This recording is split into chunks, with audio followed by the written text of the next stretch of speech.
গ্রামের ছোট্ট বাড়িতে বাবা মায়ের সাথে আয়ান আর জিনাত থাকে। সারাদিন খেলাধুলা আর হাসি আনন্দে কাটে তাদের দিন। তাদের বাড়িতে আরও একজন থাকে, একটি ছোট্ট মিষ্টি ভূত। কেউ এ কথা জানে না। ঘরের চালে বসে দিনের বেলায় আয়ান আর জিনাতের খেলা দেখে। খিদে পেলে গাছ থেকে আম পেড়ে খায়, আর আয়ান জিনাতের জন্য কিছু ফেলে রাখে যাতে তারা খেতে পারে। ওদের খুব পছন্দ করে আর বন্ধু হতে চায়। একদিন সন্ধ্যায় হারিকেন নিয়ে আয়ান আর জিনাত আম কোড়াতে যায়। ভূত তখন ওদের সাথে একটু দুষ্টুমি করে।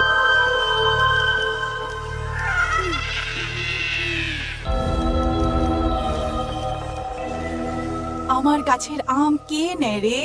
কার এত বড় সাহস? কে কথা বলে? কে তুমি? তোমাকে তো দেখি না। আমার নাম টুকু, আমি একটি ভূত। মা, বাঁচাও! ভূত, ভূত, মা!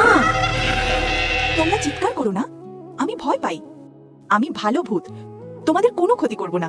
তুমি আমাদের খাবে না তো? না, আমি মানুষ খাই না, আমি আম খাই। তোমার নাম কি? আমার নাম আয়ান, আর এই যে দেখছো আমার বড় বোন জিনাত, সে খুব ভালো।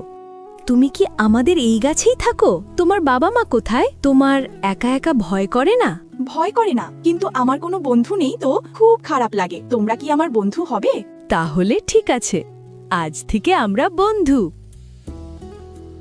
আমরা এখন যাই, সকালে সবাই একসাথে খেলবো। বিদায় বন্ধু, সকালে দেখা হবে। এরপর থেকেই শুরু হয় ভূতের ছানার সাথে ভাই বোনের বন্ধুত্ব। শুভ সকাল বন্ধুরা! Please subscribe to our channel and press the bell icon.